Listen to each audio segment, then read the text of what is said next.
Brothers, what we do in life echoes in eternity. I mean, this is what's wrong with the Christian church today. We don't know who God is, and we don't know who we are. This is where we hold them. This is where we fight. Officer, you need to repent of your lawless conduct.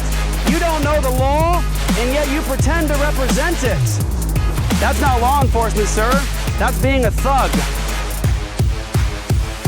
We will not stop fighting and bothering you all until this monstrous, barbaric practice of legalized abortion ends, and we are teaching our children to do the same. God's word says that the shed blood of innocent humans cries out for justice, and mark my words, they will have their day in court. Nobody gets saved by being treated nicely. They get saved by hearing the gospel.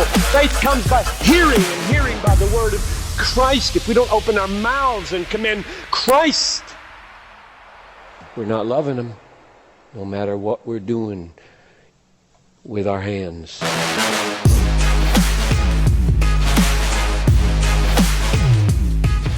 What's going on, everybody? Welcome to another episode of Provoked. I'm here with my wonderful sister, hello, Desiree.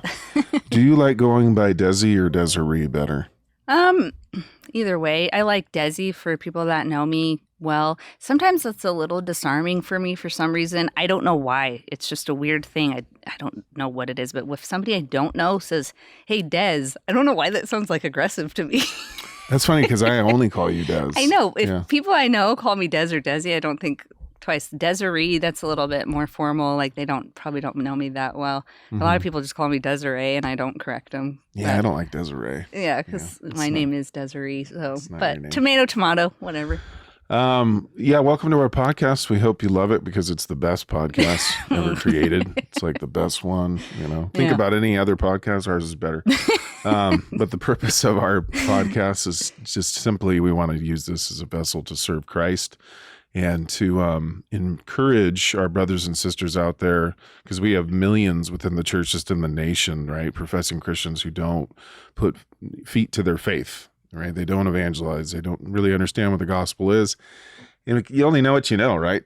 And it's really has to do with pulpits, has to do with spiritual leadership, not really understanding what evangelism is, and not, of course, teaching that to the body, and on and on and on. But the purpose of this podcast is not to, come against the local church. It's to come under the local church, to come alongside of the local church and its leadership, and just assist the saints and say, hey, we're just some average, ordinary people just trying to obey the Great Commission, and we want to provoke you.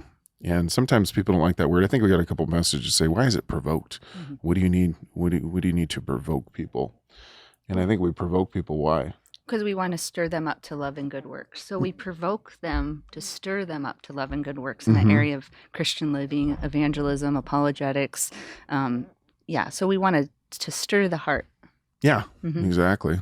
Because I think people think Christians have to be nice all the time. Yeah.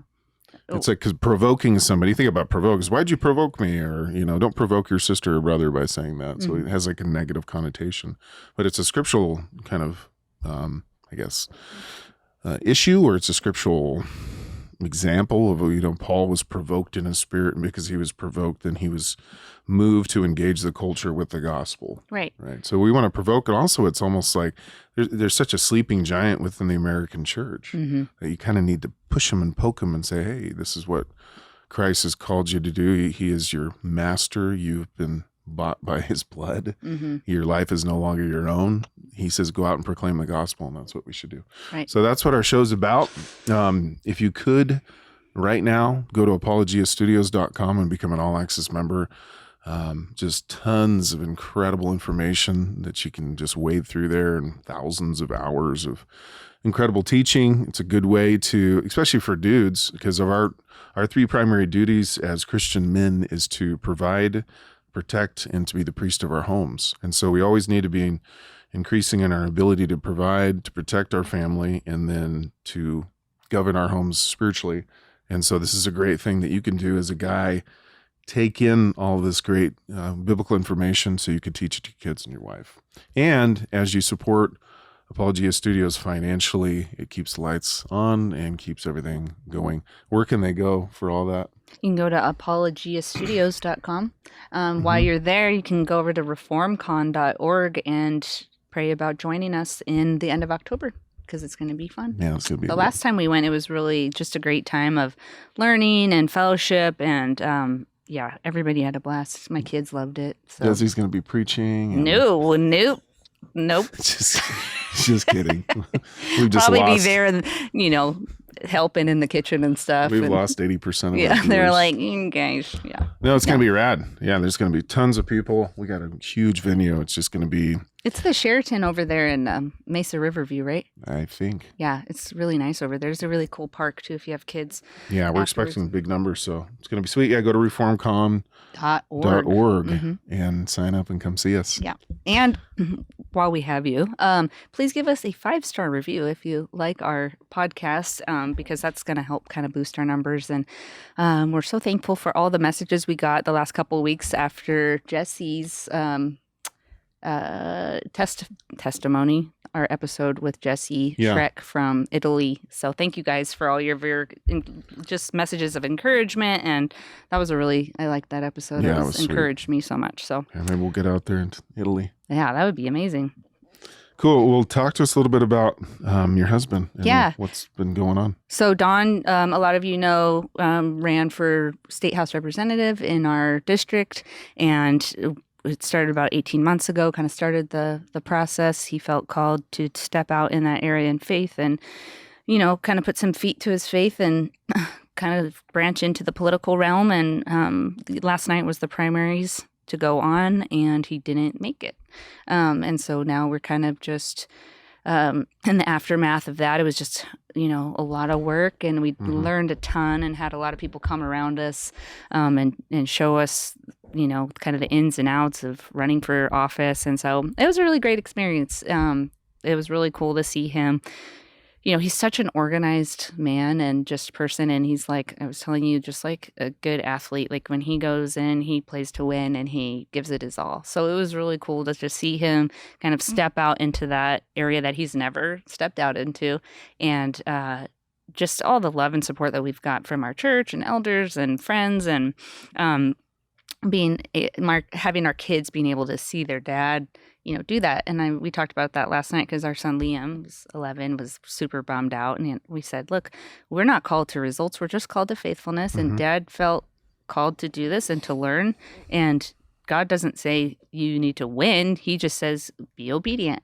And so, our prayer is that God will use Don and this experience to encourage other men to step out into the political realm, and men and women. And what was his main goals? I mean, why did he want to do it? Because it required a lot of sacrifice. Yeah, his main goal was just to he wanted to be able to put forward legislation to protect all life and end abortion in this state, and he just wanted, to be a voice of Christ in that area, in the political realm. Right. So what an incredible example. We just hope that through that he'll be able to lead more Christian men and women into the political realm, because the scriptures say when the wicked rule, the people groan.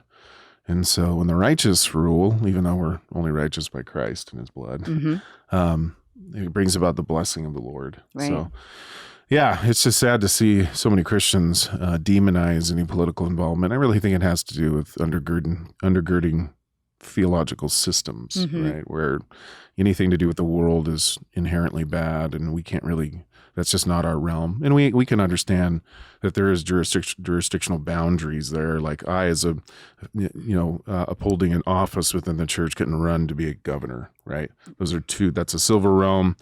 And then there's the civil government, church government, and I couldn't do that unless I resigned. Right. But we need to get more Christian men and women in political positions of power, governed by the Constitution, but also their understanding of God's law. Right.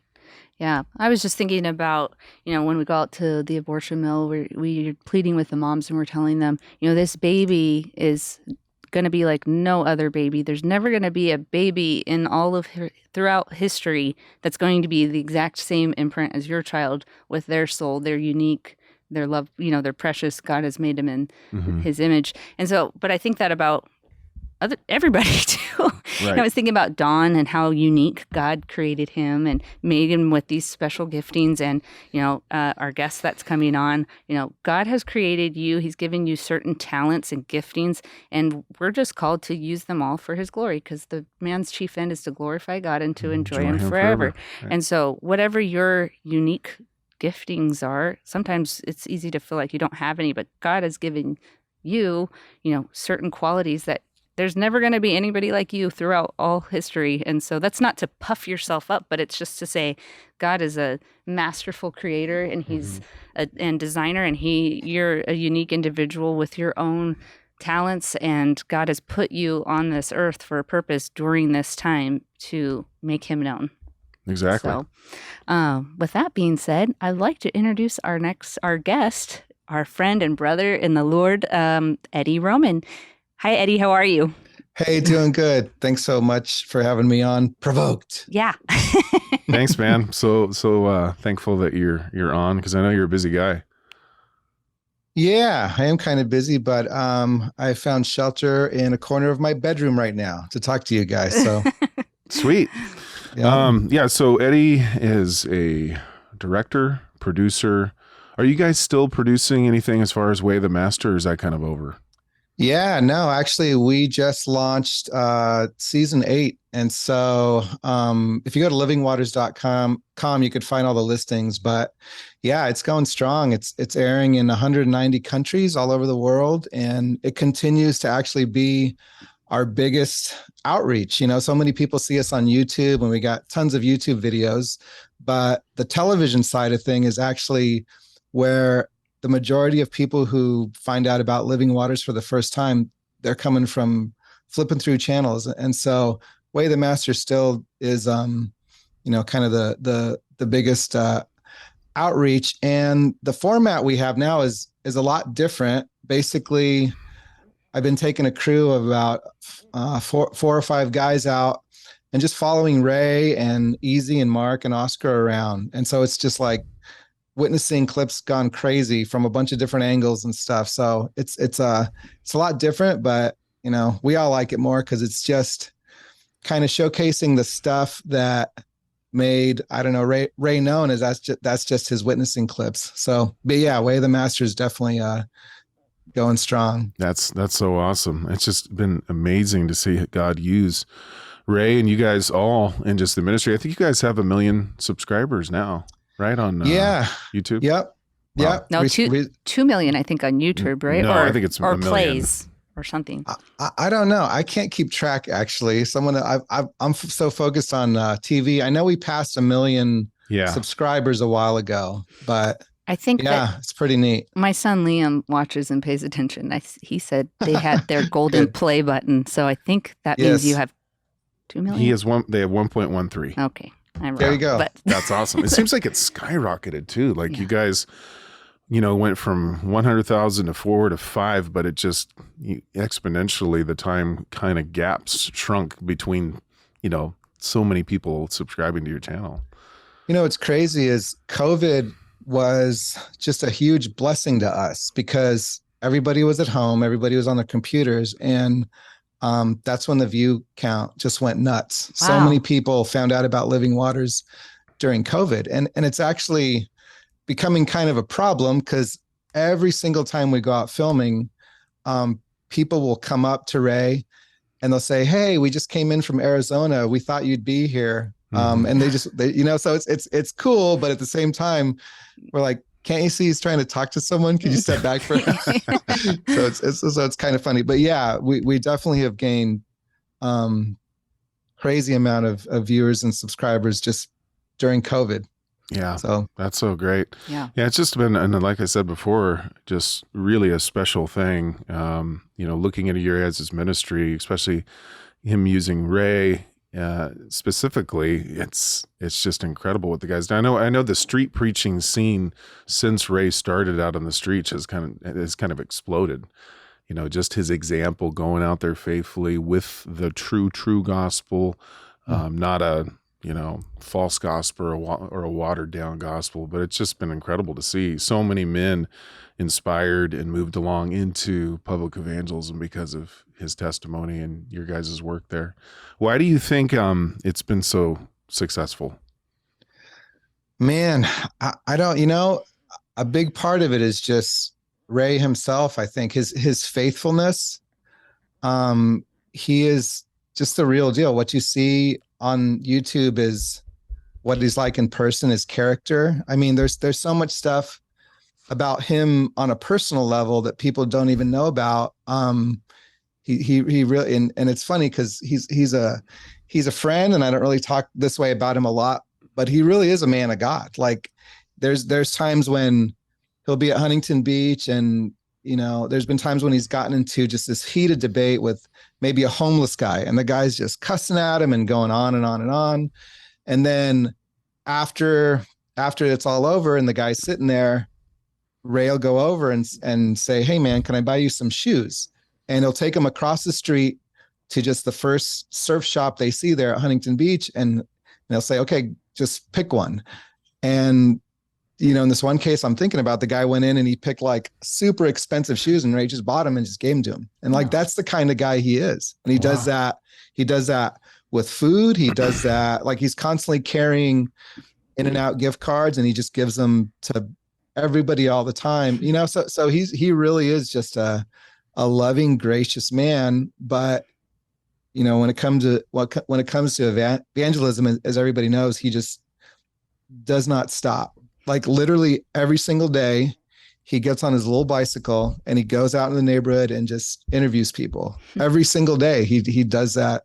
Wow. Three or four people every day. Like, that's all he does. So, and that's it. I mean, biblically, God blesses faithfulness, right? Yeah. It's just faithful commitment, faithful obedience to the word. And I think that's part of it.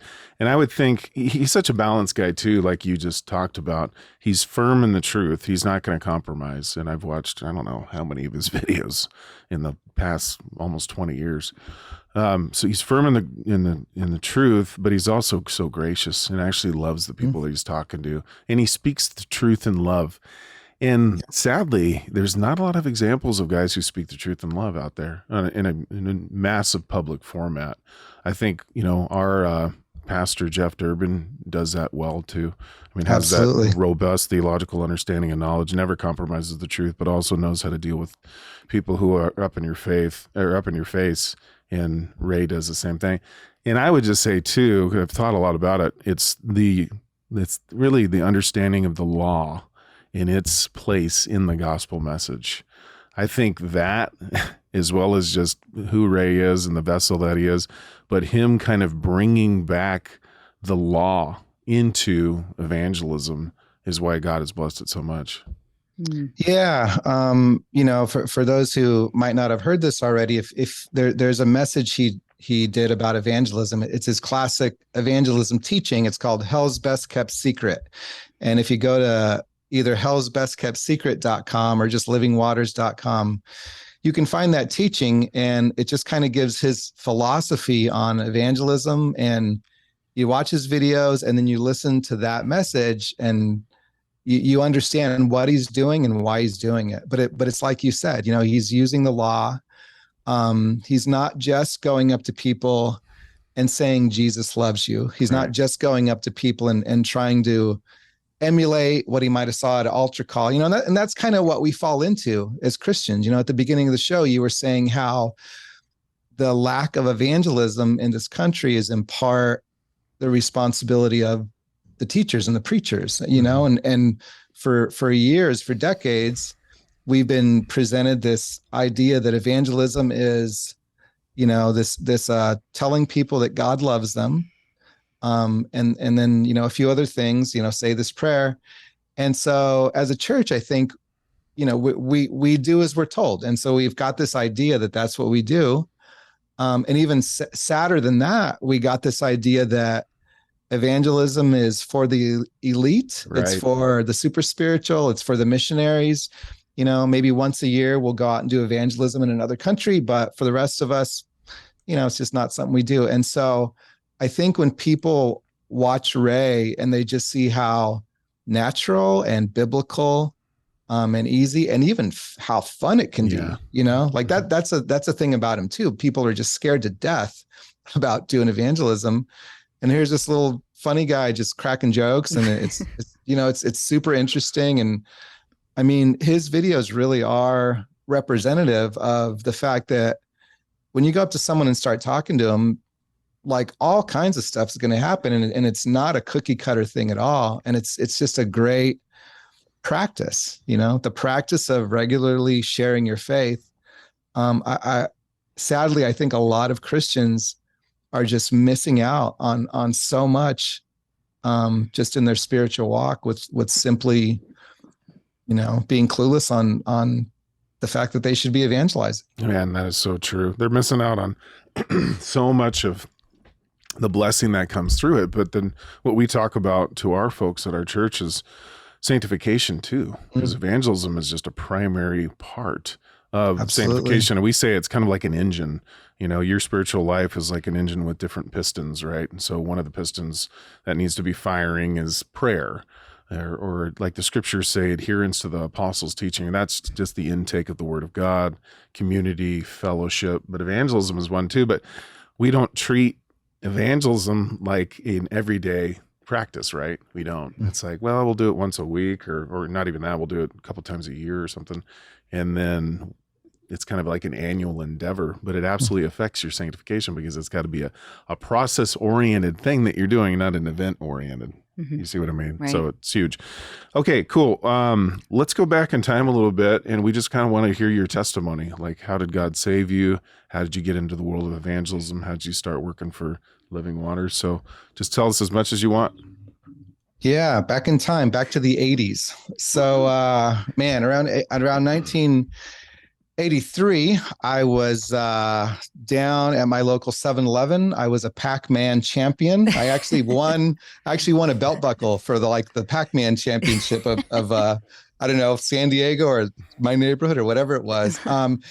And so that's what I did. I hung out playing video games. And when we weren't playing video games, we would go over to the magazine rack and look at the skateboarding and the surfing and the BMX stuff. And for whatever reason, I just got really interested in BMX. I wanted to get rad. I wanted to be like a motorcycle guy. And so I saved up my paper route money and bought a used BMX bike, and that became my life. And so for about 3 years, I would just get home from Catholic school and then just ride my bike and copy all the guys I would see in the magazines. And then eventually met a group of other guys who rode and started going to contests and started winning contests. And you can imagine my surprise when I went over to that magazine rack at 7-Eleven one day and picked it up, and I was in it. Whoa. And so, yeah, it was really cool. This is before the internet. This is when you had to look at magazines to see stuff.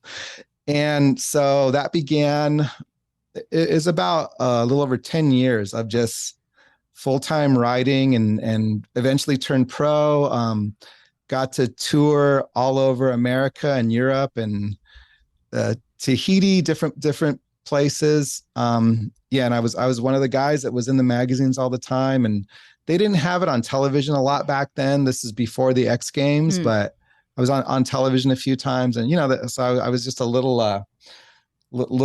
BMX star, and it was just funny looking back.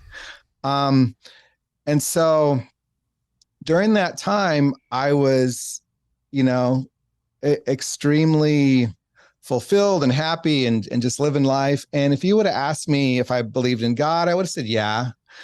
And, I would have told you I was a Catholic and didn't think about it too much. Eventually my BMX riding just, my life just became doing that all the time. So eventually the older I got, the less hold my parents had on me, the more I would skip church. And I never really would say that I was against God, but I just didn't care about him. And being a Catholic, obviously I didn't have an idea of who the right God was in the first place. But there came a point in my later teenage years when, I was sleeping around, I was promiscuous and all that. And just kind of out of nowhere, I just started getting convicted. And nobody talked to me. Nobody preached to me. Didn't read the Bible. Wasn't even going to church, but I just started just feeling guilty about my promiscuity. And it's actually kind of funny. So in my mind, I just thought, I need to get right with God. So I went to the Catholic Church. I went to confession.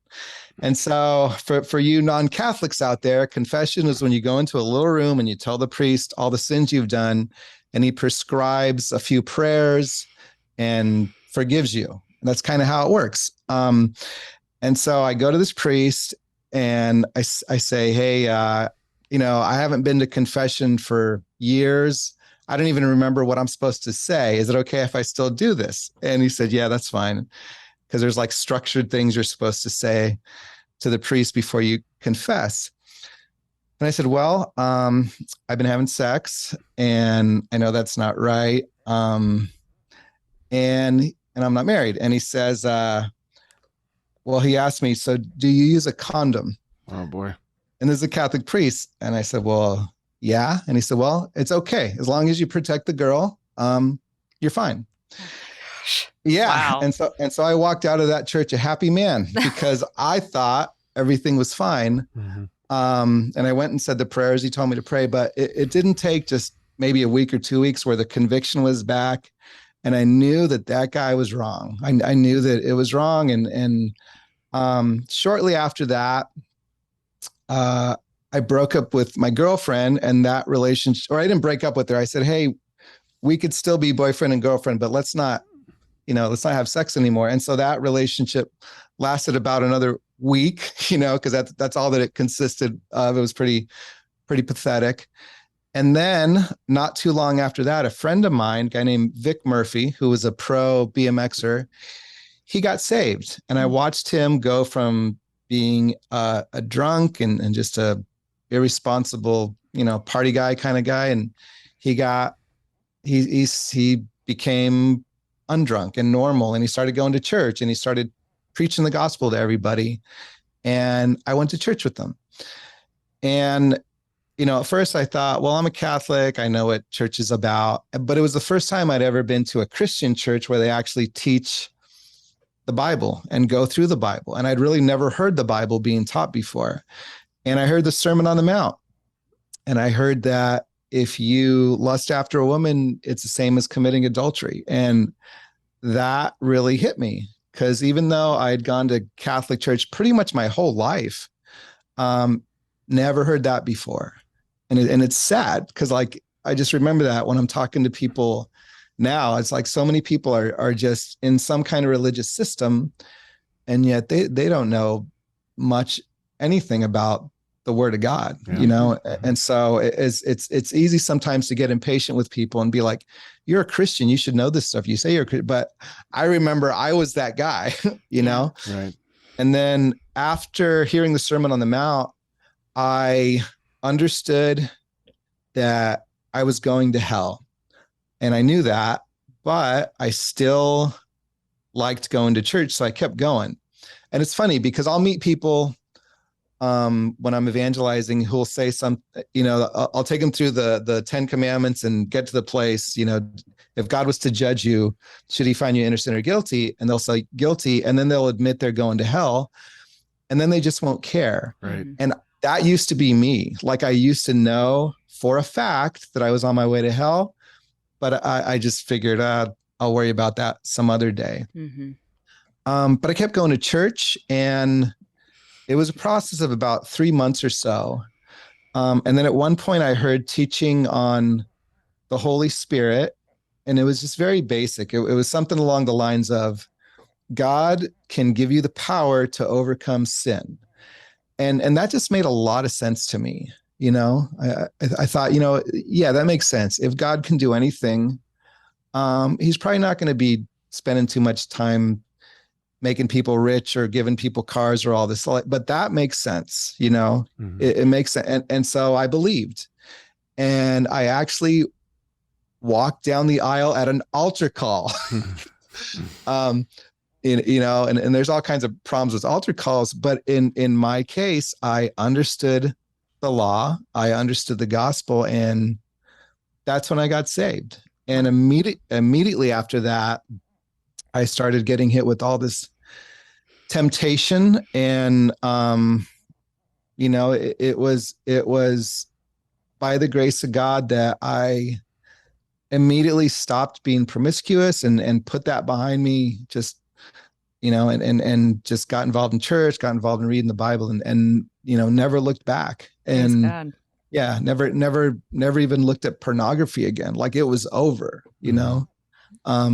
So yeah, that God does have the power not only to save, but to keep you from whatever it is that he wants to keep you from, and obviously, that was the beginning of my sanctification, that sin God dealt with right away. There's all kinds of other ones, but right. He definitely saved me from that one. So that's how God saved me out of Catholicism and just general unbelief and not caring. Praise God. And so how old are you at this time? That was right around 21. About 21. 21, yeah. So were you still biking, or did you continue on with your BMX career after that? I was still biking. That was right in the middle of it, right kind of at the height of it. Some interesting things happened around that time. One is, this is before email. So I wrote a letter. I wrote my testimony out, and made copies and mailed it to all my friends. Every pro freestyle bike rider at that time, this is around 90, 91, 92, they all would have got a letter from me with my testimony. And so I lost a lot of friends. Yeah. But didn't care at all. And it's funny because so I was known for being one of the guys who invented street riding. And so street riding is where you use obstacles on the street. So like wall riding and rails and all that stuff. So if you ever see a sign that say no bikes or skateboards, that's partly my fault because I'm one of the guys who encourage kids to destroy stuff. And so after I got saved, I would go to throw my bike over a fence that said no trespassing. And I just felt bad about it. And so eventually I just kind of didn't want to put marks on people's buildings anymore. And, and eventually the main thing is my interest just changed. And I got so into being a Christian that I kind of stopped caring about BMX, but also at the same time, the recession, the early 90s recession had set in, and the bike companies just were losing money. The bike industry went from having probably 8 or 9 monthly magazines to 1 or 2, and the bike companies started pulling out. And so I lost my sponsor, and all kinds of guys lost their sponsor. And so, everything kind of died as far as the industry goes. Now, another thing going on is during this whole time, I'm also a photographer and video guy, just kind of picked it up as a hobby. But then during all the BMX years, I started doing that, mainly filming all my friends doing BMX. And so I actually am one of the first guys to film BMX and sell VHS tapes. Remember those? Yeah. And, at the Blockbuster Video and all that stuff. And then I got hired to be a video producer for GT Bicycles. So I would make a bunch of their training stuff, and then we would make VHS tapes that BMX kids would buy, cut out the coupon in the back of the BMX magazine. Yeah. It sounds so old just talking about this stuff. I know. I was just trying to explain to my kids about Blockbuster, and they were like, wait a minute, what? They couldn't picture it. Yeah. Why? Why would you go there? Yeah. We're like, no, this is what we did for the weekend. We would go on a Friday and we get to pick out 2, VHS and Milk Duds. Yes. So did you go to school for any of this, or are you all self-taught? Yeah. So in my high school, Hoover High in San Diego. They had the first elective class of video production. And so, they had everything I learned that I still use today. I learned in that high school class. They taught scripting and outlining and camera and editing. And it was just basics of everything. It was taught by a guy who was like a former newscaster down there. And he convinced the school to get all this video equipment. And so I learned how to edit.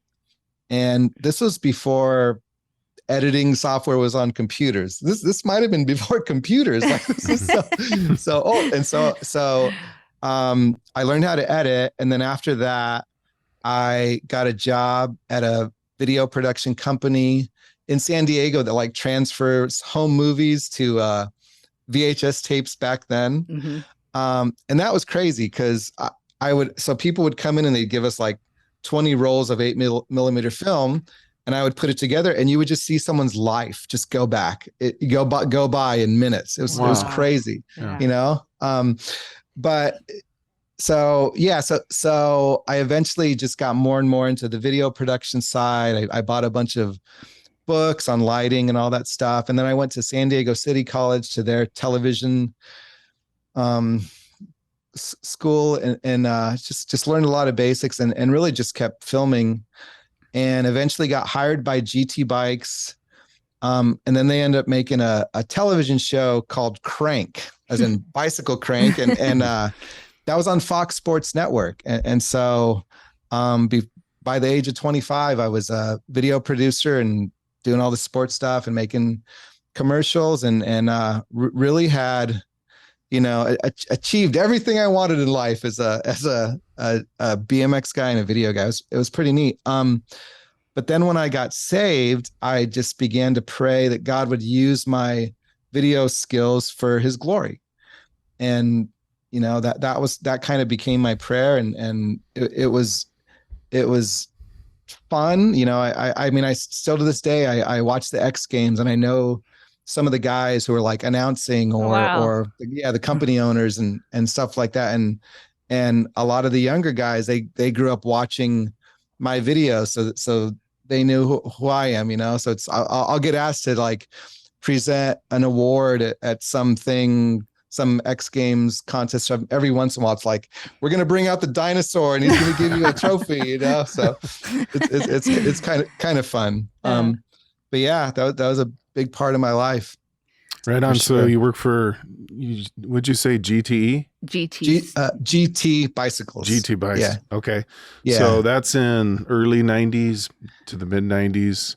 What happened after that because your career kind of took a pretty drastic change, right? Yeah. So, I'm making this TV show and all this stuff. Everything's great. And I'm going to church at the same time. And I'm pretty involved by now. I'm teaching new believers classes and, involved in any way I can. And some of the pastors came to me, some of the guys I was working with, and they had started going over to Sudan in Africa. If you're familiar with that ministry, Samaritan's Purse, where they go and they do like, disaster relief type stuff. Well, they were doing the same kind of thing out of their church. And so they came and they asked me if I would go on this mission trip and film stuff. And so I did. I went, and that began about 8 years of full-time working for a missions organization, going in and out of third world countries and really dangerous places like Sudan, which was in a civil war at the time. Wow. And we did a lot of stuff with the persecuted church. So I've interviewed persecuted Christians who are like hiding out in places like Israel and Burma and Vietnam and China, and that was a crazy time. Wow. And so, the first mission trip I went on, I paid my own way in the whole thing, and then we got back from the trip. I put a video together, and basically we had gone into a famine, and so we put this video together and showed it to people, and that one video raised over $1 million. Wow. it's insane. Like I think about fundraising stuff like that now. It's like, boy, that would be nice. Yeah. But yeah. And so the church, they gave me my money back that I had prayed on that I had paid for on the trip, just like kind of as a thank you. And then they hired me full time. And so that became 8 years of just doing that all the time. And that definitely changed my perspective on life. And I saw suffering firsthand. I met Christians who literally were risking their lives every day to go teach at a Bible study or to go preach the gospel. Like we took the Jesus film over, the 16 millimeter projector and a generator, and we would train up some guys over there, over in Sudan, and then come back a few months later, and they'd bring the projector, and it'd be like just destroy, just thrash, and you could just tell they've been using this thing. And these guys were walking in and out of enemy territory and war zones just to go do a Jesus film outreach at night. Wow. It was insane. And like we would go, and with my little Bible knowledge at the time, I was teaching at pastors' conferences simply because over in places like this, there might be one church and it might have one Bible, and everyone shares the Bible. They take turns reading it, and they don't know anything, but they do know that they are willing to follow Christ rather than Islam. And they're, a lot of these guys have lost family, or their families have been taken as slaves. Wow. It's insane. I mean, you can look up stuff that happened in Sudan in the 90s. It's not a secret. But yeah, so spent a lot of time just seeing a very different version of Christianity than what we see here in America. Wow. And so I would come back to America after these trips, and one time, so I'm literally filming dead bodies and people who are starving to death and just horrible stuff. Oh, man. And churches filled with Sudanese believers who are just singing worship and praising God in the midst of this horrible situation. Right. And then I come back to America, and my friend who's a pastor, the first counseling meeting he has is with a woman who's trying to decide whether or not she should get breast implants because she wants to look better or not, and it's just like, and my friend, he's complaining because his dad got him a red car for his birthday and he wanted a white one, and so it's just very, very different. So, man, what you said earlier about sanctification, God used a lot of that to sanctify me, because like I would get home and I'd be bitter, like, what's wrong with all these weak Christians, Yeah. And yet, I was exactly like them. If I hadn't gone on this trip, I would have known that. And so God definitely used all these experiences to change me in a bunch of different ways. So awesome. So that brings it up to the beginning of the new millennium. Is that where we're at right here in the time? Let's see. So, September 11th actually had a lot to do with another change. So September 11th happened. People started kind of, they were afraid, they were holding on to their money, and something happened with the Red Cross where they misappropriated funds. And so people just stopped trusting charities for a little while.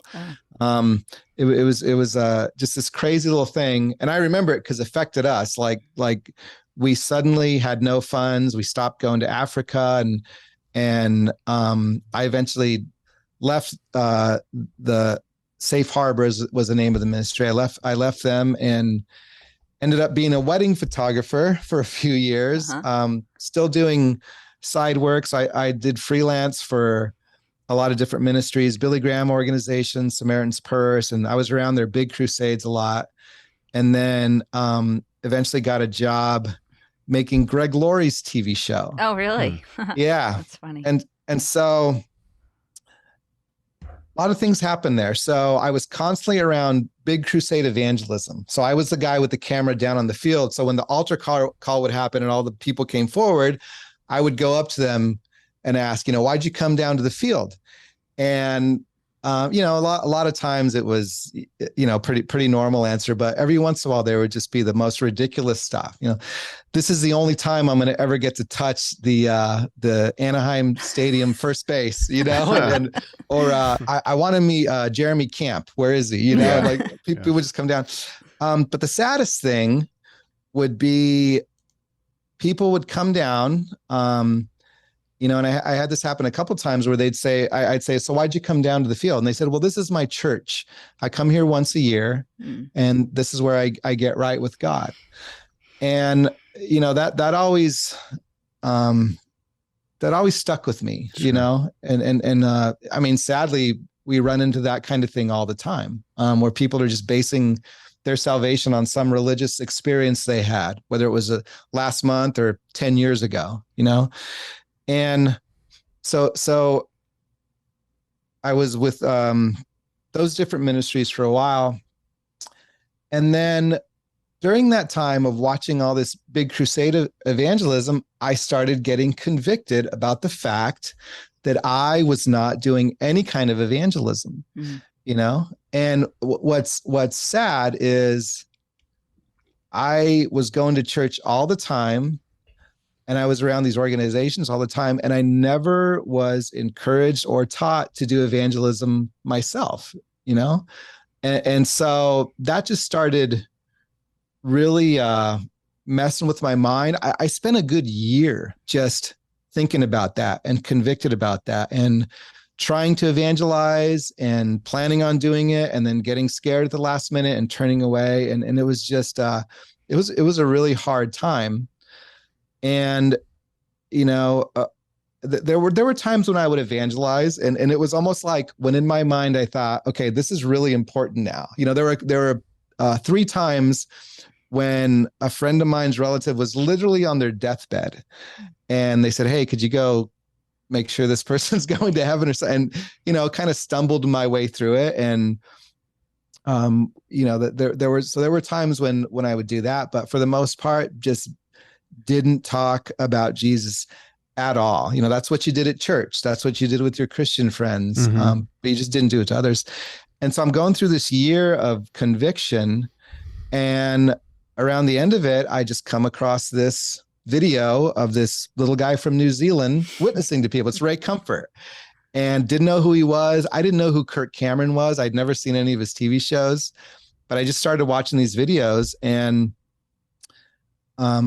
they were advertising for this thing called the Ambassadors Academy, which is basically a weekend of teaching and then going out and evangelizing with Ray and the Living Waters guys. And so I thought, yeah, I'll try this. This looks like it could help. And what year is this? 2005? This is 2008. So 2008. Okay. The Academy's 2008. Yeah. Mm-hmm. And so went on that weekend. And so I had pretty much never evangelized to anyone at this point, other than like someone who was dying and couldn't say anything, or, just really nothing. And so went on that training thing, and that weekend absolutely changed my life. Like, God used that to just wake me up and open my eyes. And the main thing is that he just drew me to repentance, because I just saw very clearly and had already kind of understood that I was just a coward and I was just afraid. And so, so we do all this teaching, and then we get on a bus and we all go to Hollywood Boulevard. So like now we're all going to go open air preach on Hollywood Boulevard. That's intense. Yeah. It's like one of the worst places to do that. And so on this bus on the way to Hollywood Boulevard, I just repented and I prayed and I asked God to forgive me for not being obedient and not just doing what he wants me to do. And just on that bus, just humbled myself and admitted everything and got to Hollywood Boulevard, got out and, watched someone open air preach and all these, homeless people and just really not so savory people walking around. And my team leader said, all right, it's your turn, get up there. And was that Tony? Was Tony there with you? It wasn't Tony. Tony was one of the leaders at the time. Mm-hmm. He definitely was one of the guys, but yeah, I was just one of the other team leaders, and he told me to get up on the box, and I did. And it was the most comfortable place. It was the most comfortable thing. Like it felt just like I was teaching a Bible study at church, because I'd been doing that already, and it felt no different. And got a couple hecklers immediately yelling at me, and it was fine. And so I got through my first open air preaching, and then immediately started talking to one of the hecklers, and did my first one-to-one conversation, like all in that weekend, and never stopped since that weekend. Right away I started going out every week, and eventually the elders at my church, they were looking for someone to teach an evangelism class. And so I did that, and I've been going out weekly and leading teams from my church and teaching evangelism classes, not only at my church, but in seminars in different places ever since, so That's yeah. awesome. Wow. Yeah. I remember I took the church that I was at in 2006 through Way of the Master. That's when the books were first starting to come out with the study guides. Yeah. And I remember we had like 115 people in that room. And then by the time, at the end of the whole study, you're supposed to go out. And there was 4 people. Yes. Yeah. That's my life. Yeah, exactly. Yeah. So you go to the Master's Academy, life-changing. And then how do you start working for Living Waters? So not too long after the academy. And so again, this was the first time I had encountered anything Living Waters. There's all these people there who are have been watching the show for years, and they're fans, and I didn't know any of these people. It was the first time I had met Ray and all that. And so it was about 2 months after that, where Living Waters put out a newsletter and just said they were looking for a video editor.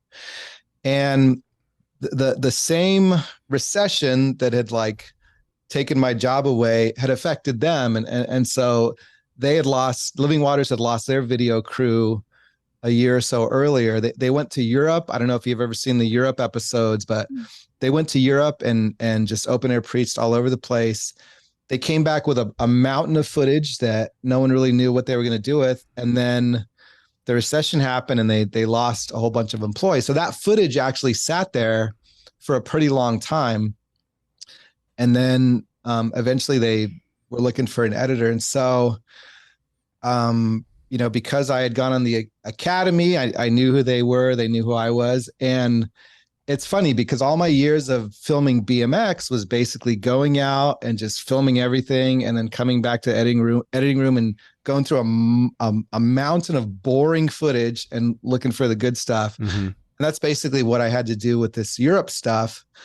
And so they gave me kind of a test. They had me do one episode, and they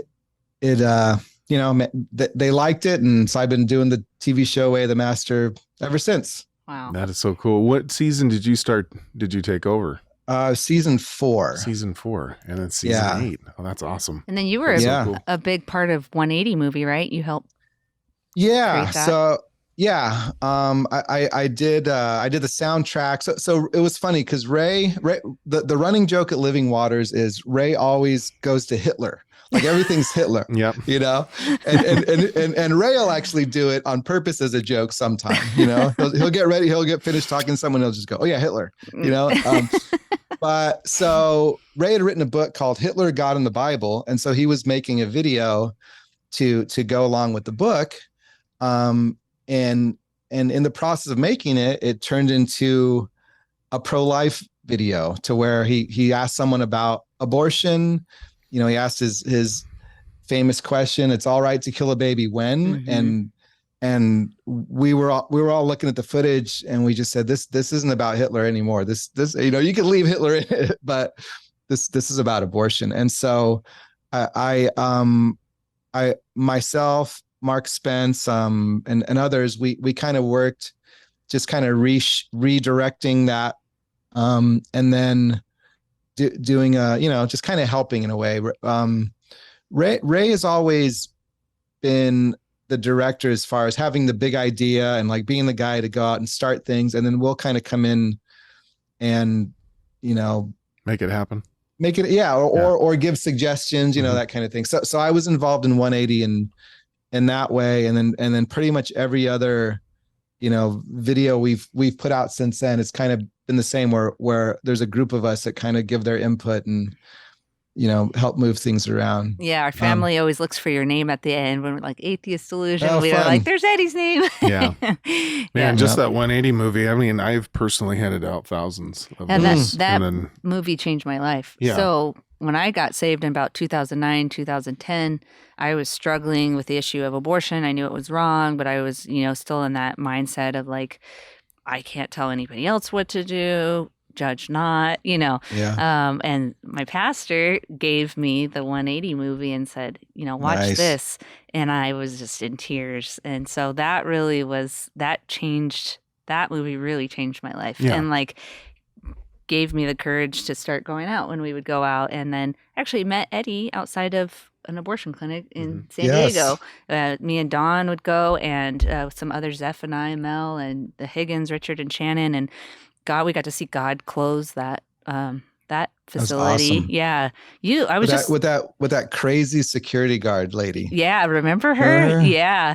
Man. Then the abortionist, there's if you look on YouTube, it's called like demonic abortionist. He got in our friend Zephaniah's face and put some scissors up into his throat. Robert Santella, that man ended up dying a couple years later. Yeah. That video went viral. Yeah, that video went viral. And then I know you and Dawn went out to Planned Parenthood together several times to witness. Yeah. So just God is amazingly sovereign. And I got to meet your beautiful wife and your boys. And actually, I don't think I ever got to meet. I think I got to meet a couple of your boys down at Comic-Con, because we went out with you guys downtime. Yeah.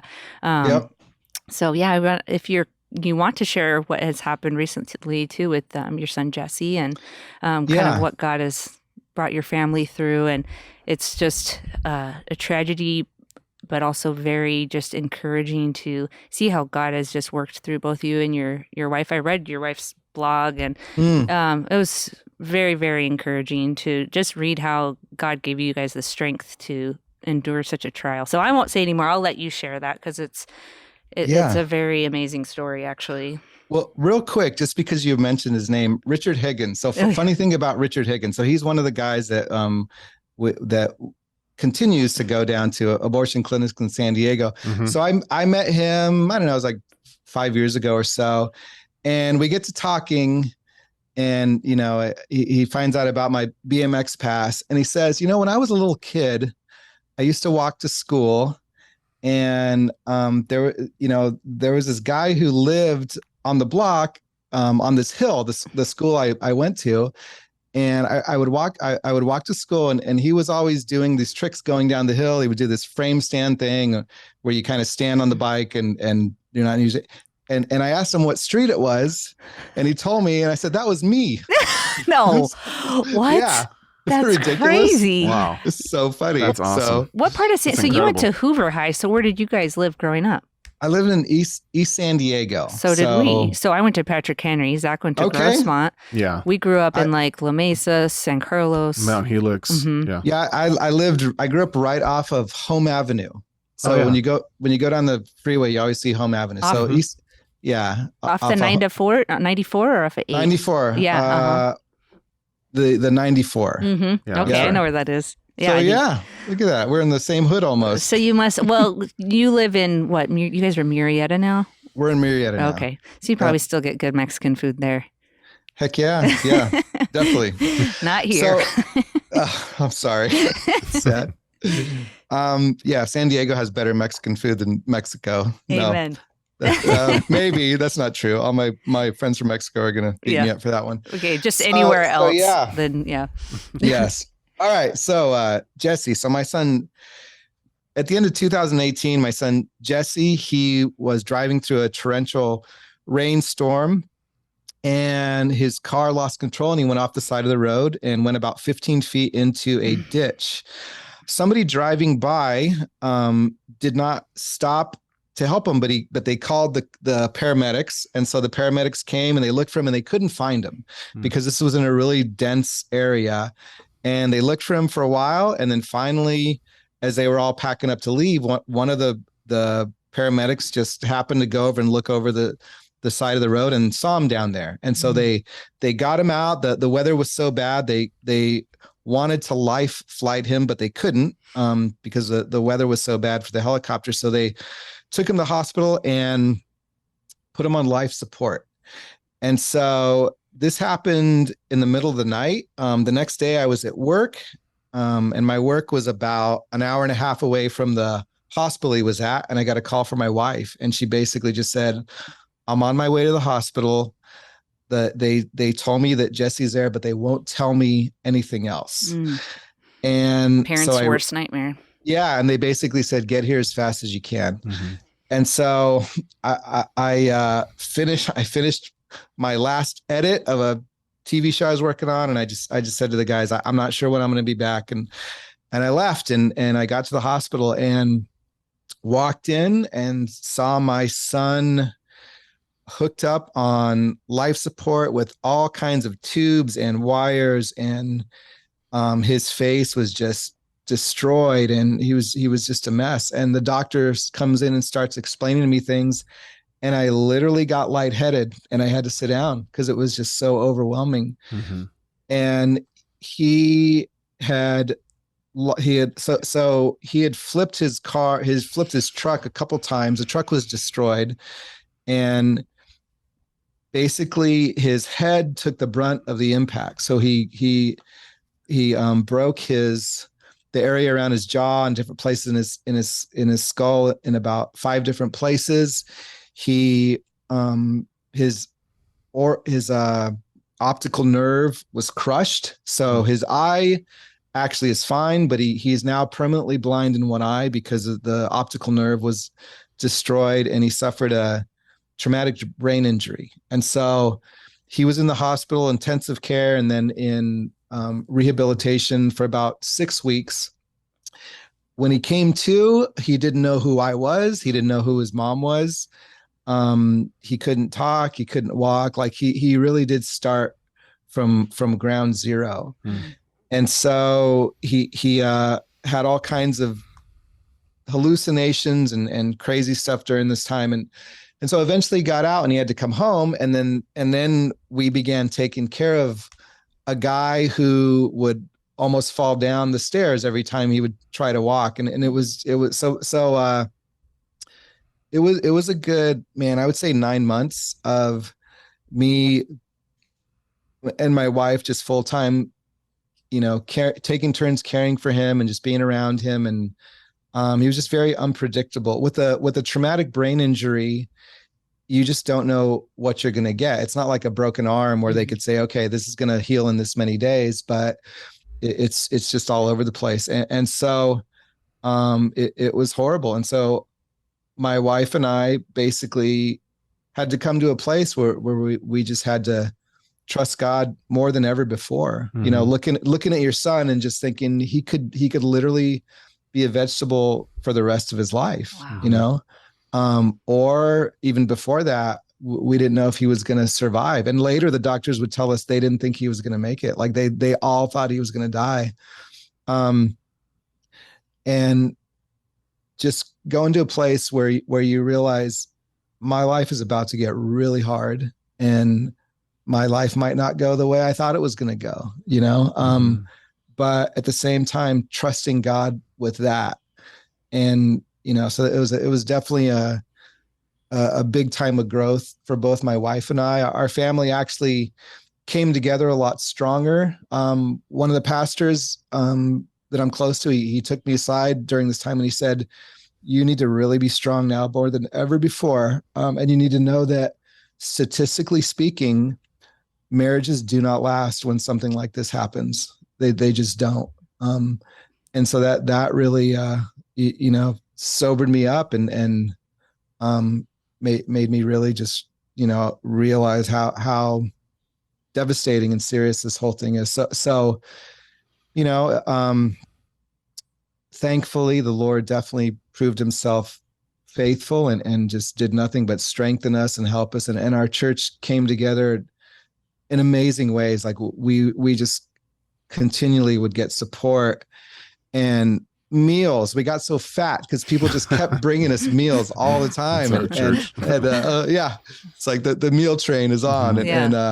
But I mean, taking care of, we have 3 other boys. And so giving them rides to school and just supporting in every different way. It was an outpouring of God's love by God's people that I had just never experienced before. And so the best thing to come out of all this is that when Jesse finally came out of his coma and was coherent again, he said to me, I'm glad that God saved me, because I would have went straight to hell. Oh. And he admitted that he had been just playing the game and he wasn't a Christian, and that he just would have went to hell, and he knew that. And since that time, at the end of 2018, he has grown. He is a Christian. He's bearing fruit. He's in fellowship. He's studying, and I mean, he's a changed guy. And mentally, he's come just amazingly far. If you were to meet him and talk to him, you wouldn't think he had a brain injury. You wouldn't suspect that. If you knew him before, you definitely would see some changes. Mm-hmm. But he's doing great. He just got hired at a local gym as a personal trainer. He's always been into fitness, super buff, just like his dad. And always been just really into CrossFit. And he was actually on his way to join the military. His goal was to be a Navy SEAL, and he might have actually pulled it off. Like he was a really fit, disciplined guy.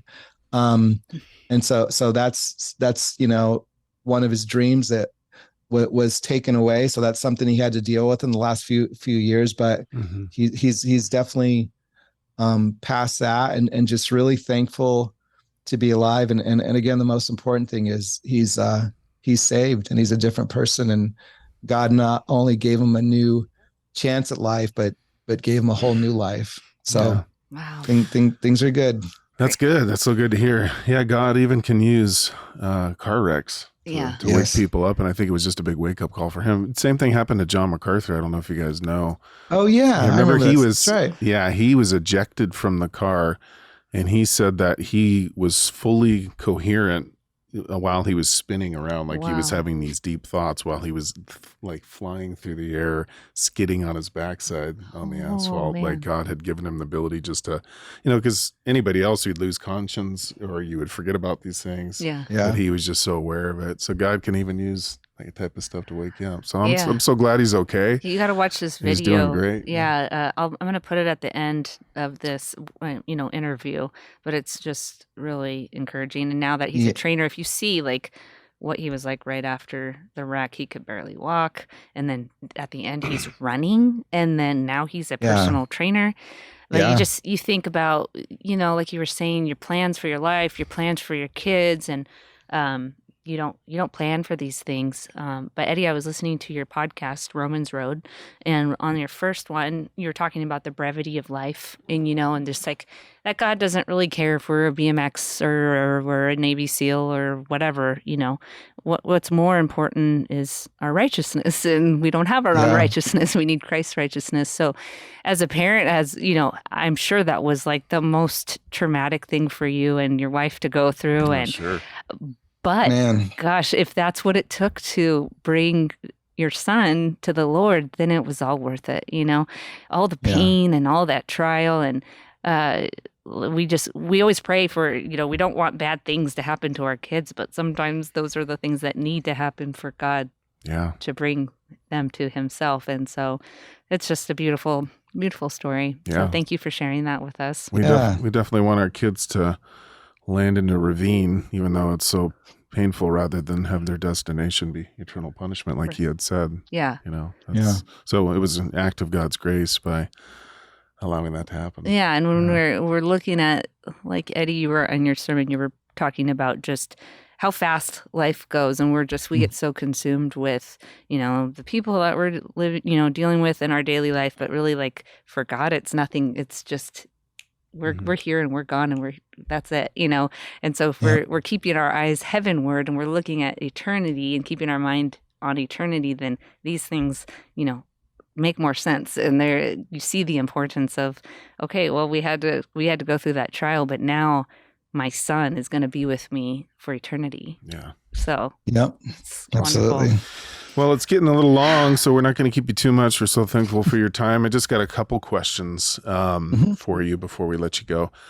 So, of course, the primary purpose of this podcast is to help train Christians, as you guys do, to properly share their faith, and then also just to get the gospel out. So, for those Christians that are like trepidatious, like we have always been, all of us have gone through that time of being fearful and, trying to get out there and evangelize, but not doing it. How would you encourage the Christians who are not yet in the game or in the field? How would you encourage them to get in? What are some necessary first steps? Man, I would say in the simplest way that you can trust God. I look at evangelism very similar to prayer, and that prayer is one of those things that all Christians, we know we should do it, and yet it's a discipline. It's something we have to do. It shouldn't be something that we do once a year. It should be something that we do, and yet, just like the prayer meeting, it's very neglected. It's not something that people do easily, and I would say the biggest reason that people don't evangelize is simply because of fear of what people are going to think, fear that, you're not going to do it right or mess up. And that really just usually comes down to pride.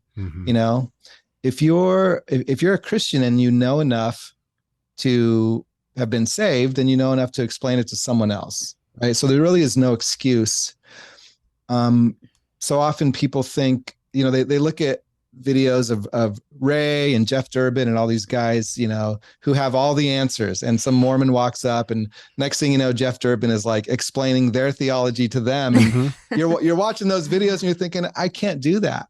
Well, you need to realize that is not required. The majority of evangelism counters that I have, and even that Ray has, they're pretty straightforward. They're simple. People aren't asking a whole lot of questions. People aren't blocking you with all these crazy objections. That happens once in a while, but the majority of going out and explaining the gospel to people is just me going through my gospel presentation and them listening. And there's so much there's so much just false situations that we have in our mind that we think is going to happen. We're going to get punched, or we're going to get laughed at, or whatever. And sure, those things might happen, but if you make evangelism just a normal practice, normal part of your life, you really see that it's not as hard as you think. It's not as crazy as you think. It's just talking to people. We talk to people about everything else, right? We don't talk to people about the one thing that really matters. And as far as fear goes, I would just say, trust the Lord. In Joshua 1:9, Joshua is being sent out to go fight a war, and God says to him, don't fear, don't be afraid, because the Lord your God is with you wherever you go. And it's such a basic, kids Sunday school concept that we know about God, and yet it's not something we practice, but evangelism is definitely one of the places where we can just trust God and put our faith in him on a regular basis. So, awesome. I would say if it's something you've not done before, go watch a bunch of Ray Comfort videos, a bunch of Jeff Durbin videos, just watch that stuff, and then just go to that person that you've been wanting to talk to. You know, you know who it is, or someone in your life, whether they're at work or a relative, and when you're around them, you just think, I need to explain the God. Just do it. Yeah. And trust God. You know, even if something negative was to happen, you can still trust God. Amen. That's absolutely awesome. Okay, so one last thing. We'll hopefully have a lot of unbelievers listening to this. So could you just take a brief minute or so and just share the gospel? Yeah. So the gospel, according to 1 Corinthians 15, is the death and resurrection of Jesus Christ. Okay. And the reason that matters is because the death and resurrection of Jesus Christ is how God paid the price for our sin. And so sin is basically anything that you do that is against God's will. And so a very easy way to look at sin is just to look through the 10 commandments. You know, if you've ever lied to someone, you're a liar in God's eyes. If you've ever stolen anything, you're a thief. If you've ever used God's name in vain, whether you believe in him or not, whether you care about him or not, if you've done that, you're a blasphemer. If you've ever looked at a woman with lust, according to Jesus, that makes you an adulterer. And so all these things are just sins that all of us commit. And the reason that we commit these sins is because we're sinners. You know, it just shows our nature. The things we do against God just simply show that we're against him. We're his enemies. And that's the bad news, because God's enemies will be punished. God will have the last word, right? No matter how proud you are, no matter how big of a case you might think you have against the creator of the universe, the fact of the matter is God rules the universe and he will have the last say. And that's the bad news for sinners like us. But the good news is that the same God who will judge us is also a merciful king, and he's provided a way to save guilty sinners from the punishment they deserve. And the promise of the God who created you is this: if you turn from your sin, and that begins in your mind, if you turn from your sin and put your faith in Jesus Christ, his death and resurrection, then you'll be saved from the punishment you deserve. You don't have to try to be good in order to work your way to God, because it's too late for that. None of us can be that good. But the fact is that God loves his people so much that he's provided a way for them to be saved. And if you trust in Jesus Christ and stop trusting in yourself, then he will accept you as one of his children. And that's the gospel, right? That's a short version of it. You know, if you want the long version of it, a bunch of different websites you can go to, livingwaters.com, apologia.com. What is your guys? I'll let you guys handle it. Yeah. No, that was great. That was such a great, simple, straightforward, rich gospel presentation. So I'm so thankful. We just need to do that all the time. If you come on our show, you're going to end up sharing the gospel. I love it. So, yeah. that was awesome. It's the most important thing we could share. It is. It is the power of God and his salvation. Absolutely. And if you have time, Google Eddie Roman, Living Waters, and you're going to see how Eddie has a really interesting way that he goes about sharing the gospel too, that draws a crowd. He's an artist, so he uses art in his presentation. One of the things that you do, not always, right? But I wouldn't call myself an artist, but I would say I've learned how to paint a couple different things in order to preach the gospel. I actually have a website, eddieroman.com, where you can see my art and get to my podcast and all kinds of different stuff. Yeah. Right on. And then what's the name of your podcast? I know I already said it, but can you tell where people can go listen to that? Romans Road. Mm-hmm. And so, you know, if you get on your podcast app and put in Romans Road, Eddie Roman, it should come up. Hopefully, if I'm paying my bills this month, it should be there. So I love the art presentation. My son really loved it, and he was like, maybe I can use my art like that. So, you know, there's different levels of artists. So I don't know. Yeah. Well, thank you for your time, brother. We sure appreciate it, and please give our love to your family. Okay, I will. Yeah, we just so appreciate you and all that you do for the kingdom. And thanks you for just your time and sharing your story. Yeah, thanks, man. I know you're busy, and it's just amazing what God's doing with you guys over there. I think we won't know the extent of it until we're together in glory. You know what God has done through Living Waters and just the team of incredible men that you guys are. So thank you for all the work that you're doing to get the gospel out. It's awesome, and for coming on. We appreciate it. Well, thanks so much. It's been my joy. All right, we'll talk to you soon. Bye. All right. Bye-bye. Bye. All right. That was awesome. That was. So I just love just listening to these different stories and just how God makes us, like I was saying, Eddie's so unique in his giftings and his story and his testimony, and just how God has orchestrated all that. And he's been doing so much work for Living Waters. He's not, when you think of Living Waters, people are like, oh, I love Ray. And, but he's just there plowing and working and getting the gospel out. And it takes a village. And he's just kind of behind the scenes, and I think that so many of heroes of the faith are going to be people that aren't in the limelight. They're the people that are just doing the hard work and labor. And that's what we talked about last time. A lot of times the limelight can just spoil because you can let the light get to your head. And like we had talked about, it's so much easier to succeed in obscurity than in popularity. But it just seems like in ministries, God will have certain individuals that fulfill that role.